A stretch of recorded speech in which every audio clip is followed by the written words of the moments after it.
देवीचा व्हिडिओ काढायला अलाउड नाही आहे, तरी पण आम्ही परमिशन घेऊन थोडासा व्हिडिओ तुमच्यासाठी काढलेला आहे।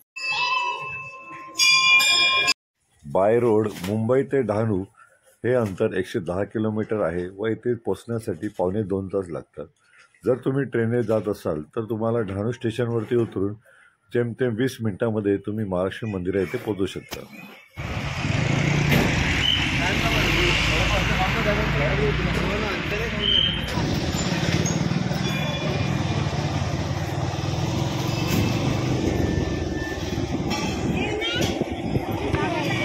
ट्रॅव्हल मंग सतीशमध्ये आज आपल्या सगळ्यांचं स्वागत आहे। आज आपण आलो आहोत महालक्ष्मी मंदिर डहाणू येथे। सर्व प्राचीन मंदिरांमधील डहाणू मंदिर हे एक प्राचीन मंदिर आहे। महालक्ष्मी मंदिर स्थापना जव्हार संस्थानाचे पहिले महाराज जय बाजीराव मुकणे यांनी इसवी सन 1306 मध्ये केली होती। अत्यंत सुंदर असून येथे महाराष्ट्रातील आणि गुजरातचे भाविक मोठ्या प्रमाणात येतात।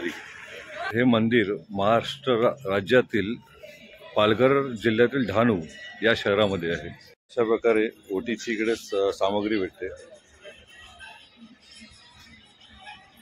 चढवण्यासाठी देवीची साडी वगैरे आहे इकडे।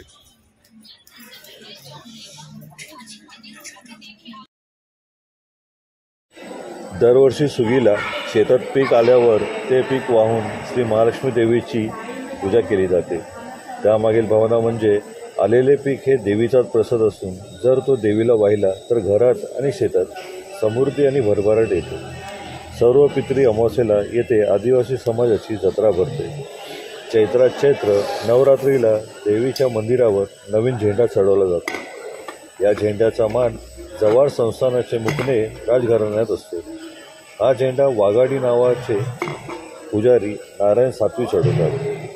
महालक्ष्मीच्या मंदिरात शेतातील पहिल्या पिकापासून महालक्ष्मीची पूजा केली जाते। पितृ अमावस्येच्या दिवशी येथे आदिवासी मेळा भरतो।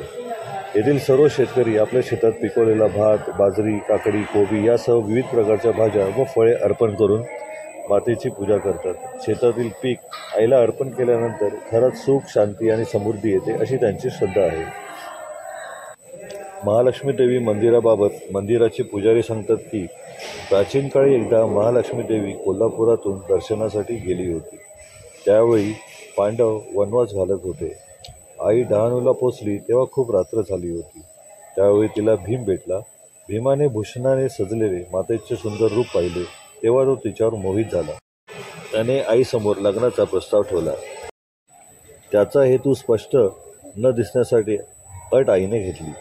तुम्ही एका रात्रीत सूर्या नदीवर धरणे बांधाल तर माझे लग्न होईल असे देवी म्हणाली। भीमा नदीवर धरण बांधू लागला तेव्हा आईला आपत्ती येणार असे वाटले तेव्हा तिने कोंबड्याचे रूप धारण केले आणि कुडकुड करून असा आवाज केला। सकाळ झाली असे भीमाला वाटले आणि त्याने आपला पराभव स्वीकारला आणि तेथून निघून गेला। रानशेत जवळील भुसाळ डोंगरातील एका गुहेत आई बसली। वेळ निघून गेली। मातेच्या दर्शनासाठी आदिवासी लोक गुहेत येऊ लागले। एक आदिवासी महिला भक्त गरोदर असताना आईच्या दर्शनासाठी गेली। डोंगरावर चढत असताना तिला चक्कर आल्यासारखे वाटले। ती बेशुद्ध पडली। आईला त्याचे वाईट वाटले। आई म्हणाली, आजपासून तू वर येत जाऊ नको, आता मी खाली येत जाईल। आई डोंगरावर खाली येऊन वावडे गाव स्थायिक झाली। चैत्र नवरात्रीला मातेला ध्वज अर्पण करण्याची परंपरा आहे। जव्हारचे तत्कालीन राजे मुकणे घराण्याचे ध्वज मातेच्या मंदिरात अर्पण केला जातो। तो ध्वज आगाडी गावचे पुजारी नारायण सातवा यांनी अर्पण केले आहे।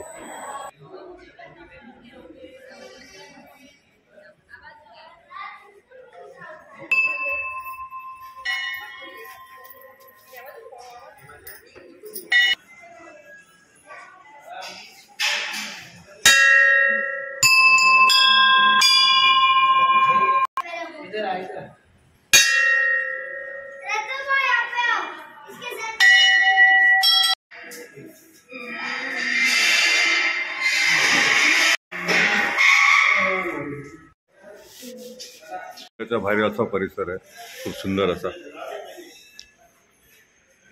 आतमध्ये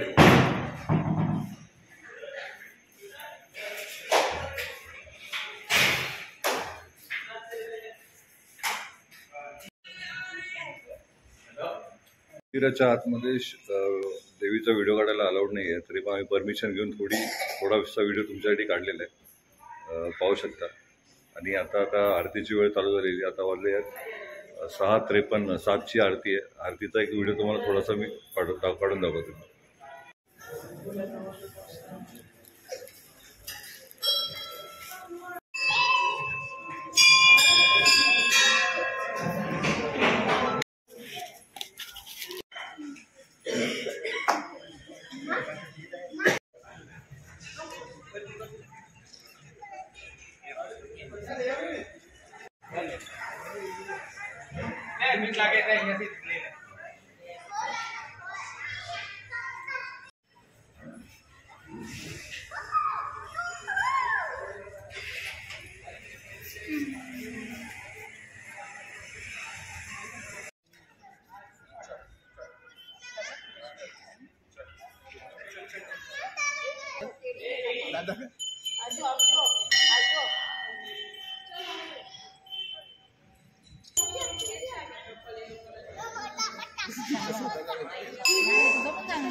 छान पद्धतीने देवीचं दर्शन झालं, आरती देखील झाली.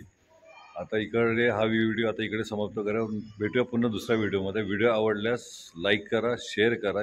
यूट्यूबला बघत असाल तर सबस्क्राईब करा. चला भेटूया दुसऱ्या व्हिडिओमध्ये.